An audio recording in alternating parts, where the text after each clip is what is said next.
कह रहा है कि एक परिपथ में 10 ओम, 40 ओम, 30 ओम, 20 ओम तथा 60 ओम के प्रतिरोध समांतर क्रम में जुड़े हुए हैं और इस विन्यास को 12 वोल्ट के बैटरी से संयोजित किया जाता है। तो परिपथ में बहने वाली कुल धारा तथा परिपथ का कुल प्रतिरोध ज्ञात कीजिए। ये शांत रहो। इस परिपथ का जो कुल प्रतिरोध है वो निकालना है और कुल धारा कितनी बड़ी है ये निकालना है। जो पांचों प्रतिरोध दिया हुआ है ये किस क्रम में जुड़े हुए हैं? पार्श्व क्रम में जुड़ा हुआ है। तो पार्श्व क्रम में संयोजन कैसे करते हैं? आइए चित्र बना लेते हैं। चित्र बनाएंगे तो अच्छे से स्पष्ट समझ में आएगा। देखो, पार्श्व क्रम में 5 प्रतिरोध जुड़े हुए हैं। तो ये एक पहला प्रतिरोध हो गया। पार्श्व क्रम में जुड़े, सुनो ए लड़के शांत रहो, पार्श्व क्रम में जुड़े जितने भी प्रतिरोध रहते हैं उन प्रतिरोधों का पहला सिरा एक बिंदु पर होता है और दूसरा सिरा दूसरे बिंदु पर होता है। तो कै ठो प्रतिरोध जुड़े हैं भैया? 5। तो 3 ठो ऊपर हो गए, इधर हो गए, अब 2 ठो नीचे बना देते हैं। ये देखो, इस परिपथ को 12 वोल्ट, कितने वोल्ट? 12 वोल्ट की बैटरी से संयोजित किया जाता है। यहां लिख दो 12 वोल्ट। बैटरी कितने वोल्ट की है? 12 वोल्ट की है। और प्रतिरोधों का मान कितना कितना दिया है बोलिए? 10 ओम दिया है, 40 ओम दिया है और 30 ओम, 20 ओम और 60 ओम दिया हुआ है। देखो, इसका डायग्राम कुछ इस टाइप से बनेगा इस क्वेश्चन का। ठीक है बच्चों, हमसे क्या पूछा है कि इस परिपथ में, इस पूरे परिपथ में बहने वाली धारा का मान बताइए और क्या पूछा है? कुल तुल्य प्रतिरोध पूछा है। कुल प्रतिरोध कितना है? ठीक है, तो इसको कैसे ज्ञात करेंगे? देखिए, बहुत आसान तरीका है। तो सबसे पहले देखो बच्चों, हम क्या करते हैं, अगर धारा का मान निकालना है, धारा, वोल्टेज और प्रतिरोध, इन तीनों में से किसी को भी ज्ञात करना है तो 2 का पूरा मान आपको निकालना होगा। जैसे वोल्टेज दिया है, 12 वोल्ट की बैटरी है, 12 वोल्ट की बैटरी है, तो कुल विभवांतर दिया है, मतलब V बराबर कितना दिया है? 12 वोल्ट। प्रतिरोध 5 दिया है, तो 5 समांतर क्रम में जुड़े हुए हैं, तो इनका तुल्य प्रतिरोध हम निकाल सकते हैं।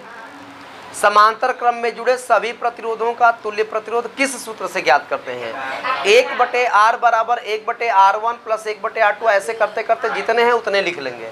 तो सबसे पहले हम कुल प्रतिरोध निकाल लेते हैं, फिर धारा निकाल लेंगे ओम के नियम से जो सूत्र लगता है।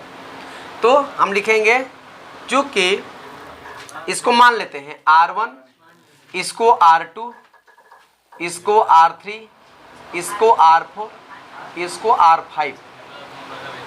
हम लिखेंगे चूंकि R1 कामा R2 कामा R3 कामा R4 व R5 प्रतिरोध समांतर पार्श्व क्रम, समांतर क्रम या पार्श्व क्रम एक ही होता है, पार्श्व क्रम में जुड़े हैं। मान लेंगे कि माना इनका तुल्य प्रतिरोध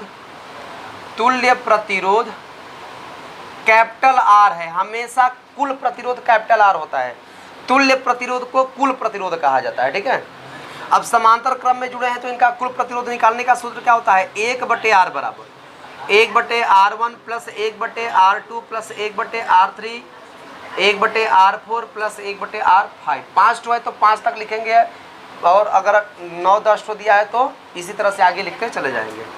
3 ठो दिया है तो 3 ठो लिखेंगे। अब 1/R बराबर मान भरेंगे। 1/R1 का मान क्या है बंधु?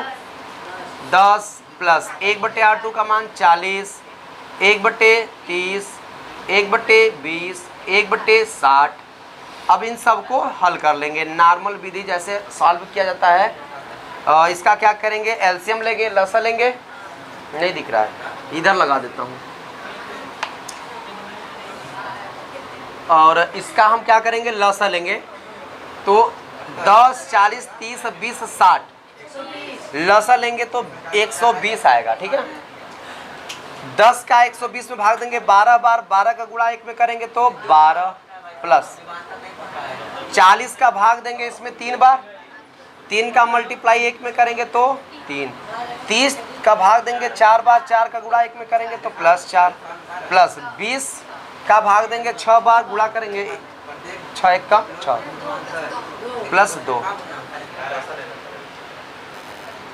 अब इसको जोड़ लेंगे, ये 1/r का मान आया, 12 3 15 4 19 6 2 27/120। तो ये 1/r का ना मान आया, हमें r ना निकालना है तो r बराबर क्या हो जाएगा, भिन्न पलट देंगे, r बराबर 120 बटे, अब 120 में 27 का भाग दे दीजिए तो रफ कार्य कर लेंगे, 120 भागे 27, 27 का भाग देंगे कई बार, 20 चौके 20 5 100, 7 5 35 ज़्यादा हो जाएगा, 4 बार, 4 7 28, 4 दूना 8 2 10, घटा देंगे 10 में से 8 गया 2 और 1, 12 शेष बचा, फिर 12 में 27 का भाग नहीं जाएगा, दशमलव बार ले जाएंगे तो 0 आ जाएगा, फिर वही आया 4, तो 4.4, 4 2 4 लिख दीजिए और ये क्या आ गया, ओम।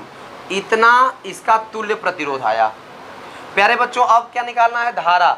तो परिपथ में प्रवाहित कुल धारा, परिपथ में प्रवाहित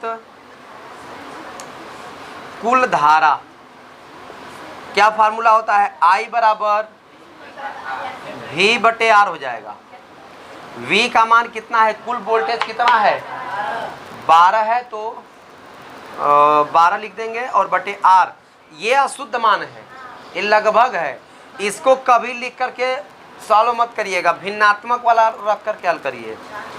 तो इसको 120/27 ना लिख करके 120 नीचे लिख देंगे और 27 ऊपर चला जाएगा, क्योंकि किसी संख्या में जब भिन्न का भाग देते हैं तो गुणा करके उल्टा करके गुणा करते हैं ना, भिन्न को पलट देते हैं और गुणा का चिन्ह हो जाता है।